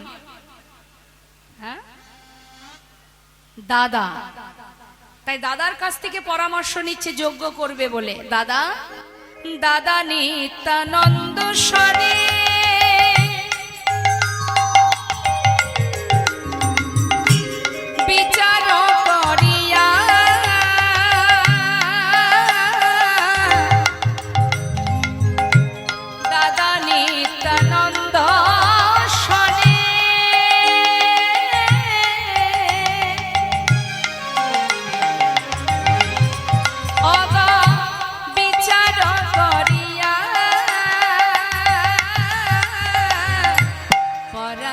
পরামর্শ করিলা পরামর্শ করিলা আজি পরামর্শ করিলা আজি পরামর্শ করিলা কি করিতে হবে দাদা পরামর্শ করিলা কি করিতে হবে দাদা পরামর্শ করিলা আহা কি করিতে হবে দাদা আহা হরি নাম মহাযজ্ঞে করিতে হবে দাদা হরিনাম মহাযজ্ঞে কি করিতে হবে দাদা হরিনাম মহাযজ্ঞে কি করিতে হবে দাদা আজি পরামর্শ করিলা নিমন্ত্রণের লাগি প্রভু শ্রীবাসে পাঠাইলা দেখো নিমন্ত্রণের লাগে প্রভু শ্রীবাসের পাঠাইলা দাদা কি কি করতে হবে একটু বলে দাও। তখন নিতাই চাঁদ বলছে নিমাই যদি যজ্ঞ করতে হয় ভাই সবার আগে নবদ্বীপের যত সাধু গুরু বৈষ্ণব আছে সবাইকে নিমন্ত্রণ করতে হবে, কাউকে বাদ দিলে হবে না। আর কি করতে হবে না দাঁড়ে দাঁড়ে ভিক্ষা করতে হবে, ভিক্ষা না করলে হরিনাম যজ্ঞ হবে না। আর কি দাদা আর যখন সাধুগুরু বৈষ্ণব আসবে তাদের চরণ ধৌত করতে হবে, সসম্মানে তাদেরকে ঘরে বসাতে হবে, তাদের সেবার আয়োজন করতে হবে। নিমাই অহংকার করলে হবে না। শোনো বৈষ্ণবের চরণ রজ অবনীর সুখ সম্পদ শোনো ভাই দিয়া এক মন আশ্রয় করিয়া ভজে তারে কৃষ্ণ নাহিতে যে আর সব মরে অকারণ। বৈষ্ণবের চরণ জল কৃষ্ণ ভক্তি বল আর নাহি আর কিছু নাহি বলবন্ত, বৈষ্ণবের চরণ রেণু মস্তকের ভূষণ বেনু আর নাহি ভূষণের অন্ত। শননিমাই মহন্তের স্বভাব হয় তারিতে পামর, নিজ কার্য নয় তবু যান পরঘর। তাই বৈষ্ণবকে নিমন্ত্রণ করতে হবে, সাধু সঙ্গ করতে হবে। হরিনাম যজ্ঞ করবে বৈষ্ণব হবে না নিমন্ত্রণ? সবাইকে যত আছে নদেবাসী ভক্তবৃন্দ কাউকে বাদ দেয়া যাবে না। তো দাদা নিমন্ত্রণটা কার উপরে দায়িত্ব দেব? নিত্যানন্দ প্রভু বলছে এক কাজ করো, তাহলে নিমন্ত্রণের দায়িত্বটা শ্রীবাস পণ্ডিতকে দিয়ে দাও। আমার গৌরহরি আজকে এই হরিনাম যজ্ঞ কেন করছেন? হঠাৎ তিনি হরিনাম যজ্ঞ কেন করছেন? তিনি তো বিভিন্নভাবে হরিনাম প্রচার করেছেন বাবা। জীবের হাতে ধরে পায়ে ধরে হরিনাম দিয়েছে, ধোলায় গড়াগড়ি দিয়ে হরিনাম দিয়েছে। শুধু তাই নয়, তার প্রচারের পদ্ধতি আরো ছিল বাবা। যখন সে নিমাই যখন জন্মগ্রহণ করে, আমাদের এই জগতে কি হয়, বাচ্চারা যখন জন্ম নেয়, নেবার পরে তারা যখন একটু একটু করে বড় হয়, যদি কখনো কান্নাকাটি করে বাচ্চারা, আমরা কি করি, তাকে নানাবিধ খেলনা দিয়ে কান্নাকে বন্ধ করি। কিন্তু নিমাই সে ছোট থেকে হরিনাম প্রচার করে যাচ্ছে। কিভাবে? যখনই নিমাই কাঁদত, তার সামনে যদি কেউ মহামন্ত্র জপ করত, নিমাই কান্না বন্ধ করে দিত। নিতাই গৌর হরি হরি। অর্থাৎ বাচ্চাকে শান্ত করার জন্য আপনি হরিনাম করছেন, মানে কি ইচ্ছাই হোক অনিচ্ছাই হোক আপনাকে হরিনাম বলতে হচ্ছে। এইভাবে নিমাই ছোট থেকেই হরিনাম প্রচার করে গেছেন। তাই আজ তিনি ইচ্ছা করছেন যে যজ্ঞ করবেন সুরধনির তীরে। শাস্ত্রে বললেন দান ব্রত তপ তীর্থ ক্ষেত্রাদিনান ছাজায় স্থিতা শক্তয় দেব মহাতং সর্ব পাপ হর শোভা রাজস্ব অশ্বমেধানাং জ্ঞানাধ্যত্ত বস্তন আকৃষ হরিনামে স্থপিত শেষ নামেশু। অর্থাৎ দান করলে যে ফল পাওয়া যায়, ব্রত করলে যে ফল পাওয়া যায়, যজ্ঞ করলে যে ফল পাওয়া যায়, শুধু তাই নয়, তুমি তপস্যা করলে যে ফল পাবে, যে কর্মই করো না কেন, কেউ লক্ষ্মী পূজা, কেউ কালী পূজা, কেউ বা দুর্গা পূজা, কেউ বা গণেশ পূজা, কেউ সূর্যদেবের পূজা করে, কেউ ঠাকুর অনুকূলকে ভালোবাসে, কেউ লোকনাথকে ভালোবাসে। আমাদের হিন্দু সমাজে বিভিন্ন মত আছে, এক একজনকে ভালোবাসে। শাস্ত্রে বলছেন তুমি যাকেই আরাধনা করো না কেন, সমস্ত আরাধনার আলাদা আলাদা পুণ্য আছে। যে পুণ্য অর্জন তুমি করবে, আর সব রকমের পুণ্য একত্রিত করলে, হরিনাম মহামন্ত্র জপ যদি কেউ করতে পারে, এক হরিনামের মধ্যে সব রকমের পুণ্য একসাথে লাভ করা যায়। তাই গৌর হরি বল হরি বল। সব রকমের পুণ্য একমাত্র হরিনামে লাভ করা যায়। তাই তুমি যে কর্ম করো না কেন, তাই আজ দেখুন প্রভু আমার সেই হরিনাম যজ্ঞ করছেন জগৎ জীবের কল্যাণের জন্য। শ্রীবাস পণ্ডিতকে নিতাই চাঁদ বলছে, শোনো শ্রীবাস, পত্র যে তুমি নিমন্ত্রণ যে করবে, তা পত্র নিয়ে কিভাবে নিমন্ত্রণ করবে সেটা কি জানো? শ্রীবাস পণ্ডিত বলছে, তুমি বলে দাও দয়াময়, কিভাবে নিমন্ত্রণ করতে হবে। আচ্ছা আমার মায়েরা বলুন দেখি, আমার সাথে একটু কথা বলুন, বাড়িতে কোনো ধর্মীয় কাজ হলে আপনারা নিমন্ত্রণ করেন কি করে বাইরের মানুষকে? কিভাবে? ফোনে করেন তো? এখন তো সব ফোনেই হয় বাবা। দেখ ভাই, কিছু মনে করিস না, যেতে পারছি না, সপরিবারে সবাই অমুক দিন চলে আসিস। ভুল ত্রুটি হলে ক্ষমা করে নিস, কিছু মনে করিস না, সবাই চলে আসিস। তার মানে কি ফোনেই নিমন্ত্রণ হয় আজকাল? সবাই চলে আসবেন না। তা মা, এখন তো ফোনেই নিমন্ত্রণ হয়, কিন্তু নিমন্ত্রণের নিয়মটা কি, শাস্ত্র কি বলছে? নিতাই চাঁদ শ্রীবাস পণ্ডিতকে শিখিয়ে দিচ্ছে, শ্রীবাস বৈষ্ণবের ঘরে ঘরে যাবে, সবার ঘরে গিয়ে সবার হাতে পত্র দেবে। আর কি করতে হবে? পত্রখানি দেবে হাতে, চরণ ধুলি নেবে মাথে। তাই গৌর হরিবল হরিবল হরিবল। ধুলি নেবে মাথে, পত্রখানি দেবে হাতে, চরণ ধুলি নেবে মাথে। নামে যোগে সবাই যেন আসে, হরি নামে যোগে সবাই যেন আসে। এই হরি নামে যজ্ঞে সবাই যেন আসে গো, নাম যজ্ঞে সবাই যেন আসে। ও শিবাস কর জোড়ে বলিবে, কর জোড়ে বলিবে, সবার কর জোড়ে তুমি বলিবে, সবার করো জোরে বলিবে। আবার পায়ে ধরে বলিবে, আর কর জোড়ে বলিবে। ওই পায়ে ধরে বলিবে, কর জোড়ে বলিবে। এই হরি নামে মহাযোগে কর জোড়ে বলিবে। এই হরি নামে মহাযজ্ঞে করো জোরে বলিবে। নামে যোগে সবে যেন আসে, এই হরি নামে যজ্ঞে সবাই যেন আসে গো, নামে যোগে সবে যেন আসে। সবাইকে নিমন্ত্রণ করবে, আর করজোড়ে চরণধলি মাথায় নিয়ে নিমন্ত্রণ করবে। কেমন? যেই না বলেছে শ্রীবাস পণ্ডিতের আনন্দ ধরছে না, পত্রগুলো সুন্দর করে মাথায় করে নিয়ে এবার যাত্রা করেছে নদীয়ার পথে পথে, জীবের দ্বারে দ্বারে গিয়ে সবাইকে গিয়ে সাধুগুরু বৈষ্ণবের কাছে গিয়ে পত্র দিয়ে নিমন্ত্রণ করছে। কেমন ভাবে? শুনিয়া শ্রীবাস গেল নদীয়া নগরে, শুনিয়া শ্রীবাস গেল নদিয়া নগরে। শিবাসে চলে যায়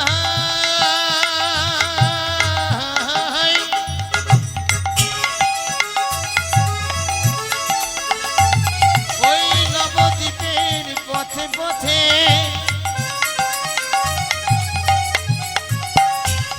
নিমন্ত্রণের পত্র লইয়া।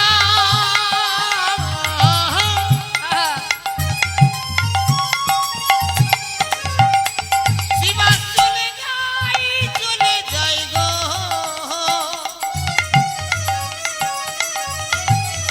ওই না নদীয়ার পথে পথে। শিবাস চলে যাই গো, শুনিয়া শ্রীবাস গেল নদিয়া তখন নগরে। শুনিয়া শিবাস গেল নদীয়া নগরে। নিমন্ত্রণ করিল সবে যোগে আসিবারে, নিমন্ত্রণ করিল সবে যোগে আসিবারে। আপনারাও আসিবেন, আপনারাও আসিবেন, আপনারাও আসিবেন, আপনারাও আসিবেন। হরি নামে মহাযোগে আপনারাও আসিবেন, ওই হরি নামে মহাযোগে আপনারাও আসিবেন। ওই হরি নাম মহাযোগে আপনারাও আসিবেন। ওই হরি নামে মহাযোগে, আহা সুরধ্বনির তটভূমে, হরি নামে তাই মহাযোগে, গৌর হরিবল হরিবল। হরি নামে মহাযোগে, সুরধ্বনির পটভূমে, হরি নামে মহাযোগে, সুরধ্বনির পটভূমে। হরি নামে মহাযোগে। আপনারা আসিবেন, নামে যোগে নামে যোগে সবাই যেন আসে গো নামে যোগে সবে যেন আসে। সবাইকে চরণ ধরি করজোড়ে বলে আসলো যে আপনারা সবাই যাবেন হরিনাম মহাযজ্ঞে। নদিয়ার চাঁদ গৌর সুন্দর সুরধ্বনির তীর আলো করে হরিনাম যজ্ঞ করবে। যেই না নিমন্ত্রণ করেছে আর কি আনন্দ ধরে বাবা। আজ আমি এখানে আসার পরে শুনলাম প্রত্যেকের ঘরে ঘরে অনেক দূর দূরান্ত থেকে সমস্ত আত্মীয় স্বজনরা এসেছেন। কেন এসেছেন, কি জন্য এসেছেন? হরিনাম কৃষ্ণ নাম শ্রবণ করবে বলে। তাই তো মা, আপনারা যে এত আশা করে ছুটে এসেছেন সবাই কৃষ্ণ নাম হরিনাম শুনবেন, যার নাম শোনার জন্য আজ আপনারা এখানে এসে বসে আছেন, একবার ভাবুন তো, তাকে তো চোখে দেখেননি, তাকে তো চোখে দেখেননি, শুধুমাত্র তার কথা শোনার জন্য আজ আপনারা পাগল হয়ে বসে আছেন। তাহলে একবার বাবা ভাবতে হবে এটা, যাকে চোখে না দেখেও ভালোবাসা যায়, বিশ্বাস করা যায়, সেই তো পরম ভক্ত। নিতাই গৌর হরি বল। জয় রাধে। দেখেছেন, ভালো কথা বলেই খারাপ হয়ে যেতে হয়। বললাম ভালো কথা, ওই দেখুন শুরু হয়ে গেছে ওখানে গল্প করা। ওমা, এসেছেন কৃষ্ণ কথা শুনবার জন্য, নিশ্চয় গল্প করার জন্য আসেননি। কেন এত চঞ্চল মন? দেখুন না, এদিকে আমার বাবারা আছেন, এদিকেও আমার বাবারা বসে আছেন, কই কেউ তো গল্প করছে না। আপনাদের এত গল্প কিসের? এত গল্প কি হবে গল্প করে? কি লাভ আছে গল্প করে? দিবস রজনী আবল তাবল পাঁচালো পড়িতে পারো, তাহার ভিতরে একবারও কে কৃষ্ণ বলিতে নারো। আবল তাবল কথা বলার জন্য সময় আমাদের প্রচুর আছে, কিন্তু কৃষ্ণ কথা শোনার বা বলার সময় আমাদের বড় কম। তাই আমি বলবো, মোবাইলটা রেখে দেখুন, মোবাইল থেকে আসরে ভক্তদের মাঝখানে বসে মোবাইল করার কিছু নেই। মন দিয়ে কীর্তন শোন, তাদের তোর ভবিষ্যৎ ভালো হবে। তো মা, সবার চরণ ধরে আমার নিবেদন, আপনারা কথা বলবেন না, যতটুকু শুনবেন মন দিয়ে শ্রবণ করুন। এই শ্রবণটা শুধুমাত্র কান দিয়ে প্রবেশ করছে, শুধুমাত্র যদি মনটা চঞ্চল থাকে তাহলে হবে না। এই কানের ভিতর দিয়ে প্রবেশ করে হৃদয় মাঝে যে পরমাত্মা আছে, যেন তার সেবায় লাগে, এটা মাথায় রাখবেন। কেমন বসেছেন কিন্তু সেবায়। এই সেবাটা কার সেবা? এটা আপনার খাওয়া পড়া নয়, এটা হচ্ছে পরমাত্মার সেবা। কমিটির ভক্ত বাবারা এত সুন্দর করে এই যে সুন্দর আসনটা পেতে দিয়েছে, অনেক পরিশ্রমের মধ্যে দিয়ে, তাদের খুবই চিন্তা ছিল, তার মধ্যে দিয়েও এই যে সুব্যবস্থা করেছে, আপনাদের এখানে বসার জন্য ব্যবস্থা করেছে। এটা কিন্তু শ্রবণের জন্য বসা, এখানে কিন্তু ঘুমানোর জন্য নয়, আন কথা বলার জন্য নয়। বললে আপনারই ক্ষতি, আমার কিছু হবে না, আর যারা শ্রবণ করছে তাদেরও কিছু হবে না। যে যেমন কর্ম করবে ফলটা সে তেমনটাই পাবে। তাই বারবার বলবো, আপনি আধ ঘন্টা শুনুন, 1 ঘন্টা শুনুন, আর 3 ঘন্টায় শুনুন, যতটুকু সময় শুনবেন মন দিয়ে শ্রবণ করবেন, তাতে আপনারই লাভ হবে, আপনারই মঙ্গল হবে। জয় রাধে। ভগবান কৃষ্ণচন্দ্র যুগে যুগে এসেছেন আমাদের মতো জীবের কল্যাণের জন্য, আমাদের মঙ্গলের জন্য, আমাদের কল্যাণের জন্য। জীবনের সমস্ত সুখ পরিত্যাগ করেছেন তিনি।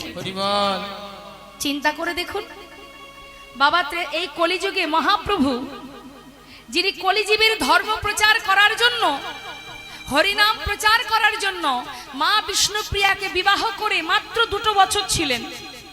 তারপরে 24 বছর বয়সে মা বিষ্ণুপ্রিয়াকে চিরতরে ফেলে রেখে জীবের কল্যাণের জন্য তিনি সন্ন্যাসী হয়ে জীবের দ্বারে দ্বারে হরিনাম দিয়ে গেছেন। কলসির কানা মেরেছে জগাই মাধায়, তথাপিও দয়াল নিতাই চাঁদ বললেন, মেরেছিস কলসির কানা, তাই বলে কি নাম দেব না? চিন্তা করুন, এগুলো ভাবতে হবে মা, শুধু বসে বসে গল্প করলে হবে না। কীর্তন অত সহজ জিনিস নয়, এটা অমৃত কথা। যদি কেউ প্রকৃত অমৃত আস্বাদন করে, তার অমরত্ব লাভ করতে পারে, সে অমর হয়ে যায়, কারণ এটা অমৃত বাণী। যতটুকু হয়, যতটুকু পুণ্য অর্জন হয়, ভগবান করুণাময় গৌর সুন্দর নবদ্বীপ ছেড়ে, জীবকে ছেড়ে, মা বিষ্ণুপ্রিয়াকে ছেড়ে, নবদ্বীপবাসীকে ছেড়ে চিরতরে তিনি সারা জীবন ধরে ধর্ম প্রচার করে গেছেন, হরিনাম প্রচার করে গেছেন নিজে পায়ে হেঁটে। একবার চিন্তা করুন, আমরা যেখান থেকে এসেছি বাবা, উত্তর 24 পরগনা, বনগাঁ, বনগ্রামটা ঠিক বাংলাদেশের যে বেনাপোল বর্ডারের কাছেই। মানে আমাদের বাড়ি থেকে যদি আমরা যেখানে থাকি সেখান থেকে যদি মনে করি 10 মিনিট পরেই আমাদের বেনাপোল বর্ডারটা পড়ে বাংলাদেশে যাওয়ার জন্য। আর সেই বর্ডার পাস করে আমরা যখন রাত্রিবেলা, আগে আমি অনেকবার গেছি বাংলাদেশে, এখন ইদানিং যাচ্ছি না, তো সেই বর্ডার পাস করে যদি আমরা নাইট কোচ বাস ধরি, তা মহাপ্রভুর যে পিতৃভূমি শ্রীহট্ট, এখন সেটাকে সিলেট বলা হয়, ওই শ্রীহট্টে পৌঁছাতে গেলে মা বাসে করে 14 ঘন্টা লেগে যায় বাসে। আমাদের বনগাঁ বেনাপোল থেকে 14 ঘন্টা লেগে যায় বাসে। আর মহাপ্রভু নবদ্বীপ থেকে সেই পিতৃভূমি দর্শনে গিয়েছিলেন খালি পায়ে হেঁটে। হরি বল, হরি বল। পিতৃভূমি দর্শনে গিয়েছেন, পুরীধামে গিয়েছেন, বৃন্দাবনে গিয়েছেন, আর জীবের ঘরে ঘরে হরিনাম দিয়েছে। কত কষ্ট করেছেন তিনি আমাদের জন্য, যার কারণে আজ আমরা ঘরে ঘরে হরিনাম শুনতে পাচ্ছি, বলতে পারছি, ভগবানের লীলামৃত আস্বাদন করতে পারছি। মহাপ্রভু না দিয়ে গেলে পেতাম না। এই যে আপনারা লীলা শুনবেন প্রভাসযোগ্য, এটা তো দাপর যুগের লীলা বাবা, কৃষ্ণচন্দ্র করে গেছেন। ভগবান কৃষ্ণ দাপর যুগে এসে এই লীলা করেছিলেন। একবার ভাবুন তো বাবা, আমাদের তো মাত্র 100 বছর পরমায়ু, তাও আমরা সেই পর্যন্ত বাঁচব না। তাহলে 100 বছর পরমায়ু আমাদের, আমরা কি করে দাপর লীলা জানতে পারলাম? রাধা গোবিন্দ যত যত লীলা করেছে আমরা কোথা থেকে পেলাম? এগুলো জানলাম কোথা থেকে? কি করে জানলাম? করুণাময় গৌর সুন্দর নবদ্বীপের মাঝে সেই গোপন লীলা, কখনো রাধা ভাবে কখনো কৃষ্ণ ভাবে বিভোর হয়ে যখনই সেই লীলা প্রকাশ করেছে, আর তার যত পার্ষদগণ, মহাজন, বৈষ্ণবগণ সঙ্গে সঙ্গে পদাবলী করেছেন। যেই না পদাবলী করেছেন, লিপিবদ্ধ করেছেন, আর লিপিবদ্ধ করেছিলেন বলেন সেই সময়ের সমস্ত মহাজনরা, যারা এই লিপিবদ্ধ করেছিলেন বলেই কিন্তু আজ আমরা পদাবলী শ্রবণ করি, আজ আমরা রাধা গোবিন্দ লীলা শ্রবণ করি। জয় গৌর, হরি বল, হরি বল। না হলে রাধা গোবিন্দকে চিনতেই পারতাম না। কে রাধা কে কৃষ্ণ কি করে চিনব? তিনি জানালেন তাই তো জানলাম। তাই মাগো একটু ধ্যান দিতে হবে। এসেছি যেমন, চলে তো প্রত্যেককে যেতে হবে। কি বাবা, আসার পালা আমাদের শেষ।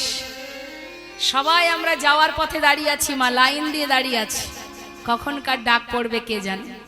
কিন্তু মনে রাখতে হবে, আসার সময় বেশ এসেছি, যাবার সময় পথটা তো ভুলে গেছি। তাই এতটুকু স্বীকৃতি যদি অর্জন করতে পারি, অন্তত যাওয়ার পথে আমি যদি 1 পা বাড়িয়ে যাই, ভগবান বললেন জীব যদি 1 পা বাড়ায় আমি 100 পায়ে গিয়ে যাই তার পাশে। কেউ আমার দিকে 1 পা বাড়াক, আমি তার কাছে 100 পায়ে গিয়ে যাব। কিন্তু তুমি 1 পা তো বাড়াও, হ্যাঁ একটু তো বাড়াও। তাই সবার কাছে নিবেদন, যখনই যেখানে, আজকে বলে নয়, যেখানেই কৃষ্ণ কথা হরি কথা হবে, মাথায় কাপড় দিয়ে মনস্থির করে ধৈর্য ধরে বসে বসে যতটুকু সময় পারবেন মন দিয়ে শ্রবণ করবেন, ভালো লাগবে। হৃদয়ের মাঝের তাপ জ্বালা দূরীভূত হবে, নিজেকে জানা যাবে আমি কে আমার কেন মরে যারে তপত্রয়, ইহা না জানি জীবের কইছে হিত হয়। হ্যাঁ, আজ আপনারা সবাই পাগলের ন্যায় ছুটে এসেছেন কৃষ্ণ কথা শ্রবণ করবেন বলে, শুধু শুনবেন বলে এসেছেন।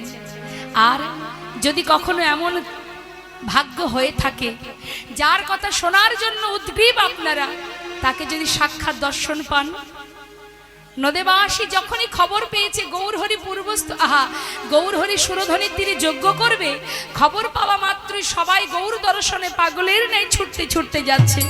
মহাজন বলছে, দেখো দেখো, নিমন্ত্রণের পত্র পাইয়া আনন্দিত মন, নিমন্ত্রণের পত্র পাইয়া আনন্দিত মন, ওই না নিমন্ত্রণে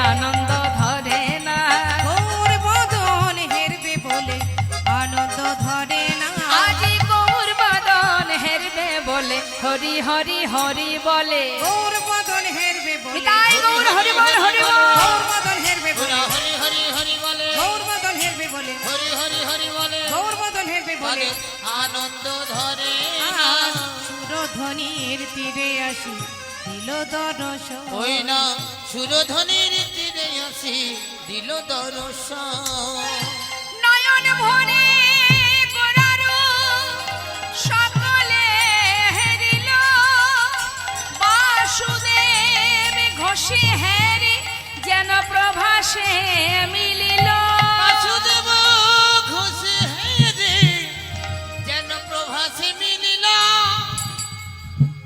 যে মহাজন এই পদটা লিখেছেন মা তিনি হচ্ছেন বাসুদেব ঘোষ। বলছে দেখলে যেন মনে হচ্ছে অগণিত ভক্ত সমাগম সুরধ্বনির তীরে, দেখলে মনে হচ্ছে যেন প্রভাস তীরে রাধা গোবিন্দের মিলন হয়েছে বলে অগণিত ভক্ত সমাগম হয়েছে। আহা, আজ শুনলাম আমরা মহাজনী পদাবলী দিয়ে গৌরচন্দ্রিকা। এবার আমরা যাব শ্রীধাম বৃন্দাবনে, উলুধ্বনি হরিধ্বনি করে বৃন্দাবনে প্রবেশ করব। জয় রাধে। মায়েরা উলুধ্বনি জানেন? একবার জোরে শোনান তো দেখি। আহা, খুব সুন্দর। দেখুন, জীব যদি উলুধ্বনি করতে পারে, একবার উলুধ্বনি করলে রাধা গোবিন্দের যুগল ধ্বনি হয়ে যায়। কারণ এই যে উলু, উ আর লু দুটো অক্ষর, এর মধ্যে দুজনে বিরাজ করে, উ আর লু। এই দুটো অক্ষরের মধ্যে রাধা কৃষ্ণ দুজনে বিরাজ করে। হ্যাঁ, তা এই উলুধ্বনি করলে যুগল ধ্বনি হয়। তাই যদি জীব দিনান্তে একবার উলুধ্বনি করে, তাতে উলুধ্বনি করলে ভগবানের ধ্বনি হয়, যুগল ধ্বনি হয়, আর ভগবানের সেবা হয়। হ্যাঁ, তো আপনারা উলুধ্বনি করবেন যখনই জয়ধ্বনি হবে। তা আসুন আমরা সবাই মিলে বৃন্দাবনে যাব উলুধ্বনি হরিধ্বনি করে। জয় রাধেশ্যাম। মায়েরা একবার বলবেন বৃন্দাবনের রাজাকে রাধে রাধে। বাহ, ভালো লাগলো। অনেকে আবার বলে কৃষ্ণ, কিন্তু কৃষ্ণ রাজা নয়।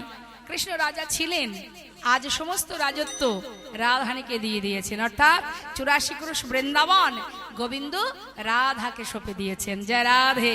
তাই বৃন্দাবনের সরকার রাধা রানী। জয় রাধে। মায়েদের ঘরে উলুধ্বনি উলুধ্বনি।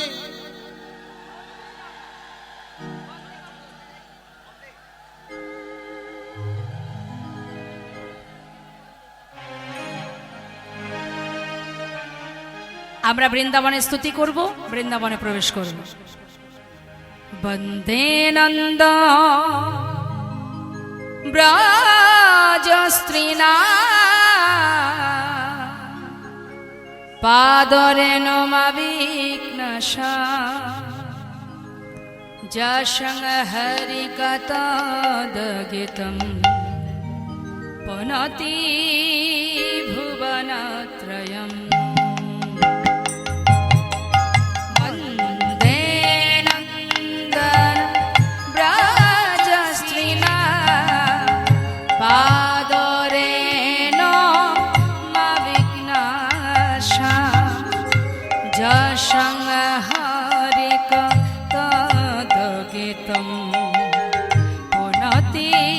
ভুবনত্রয়ম বন্দে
হ্যার হরি নয়ন ভরি গোপী বল্লভ রাধা মদন ও হের হরি নয়ন ভরি গোপী বল্লভ রাধা মদন মোহন। হে গোপীনা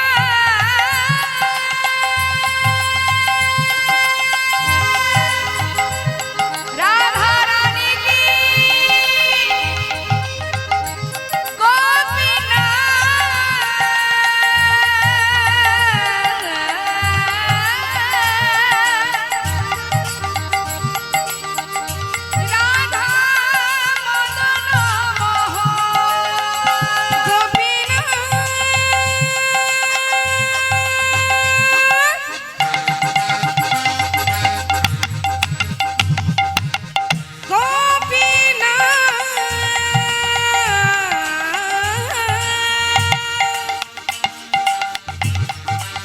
রাধা মদন মোহন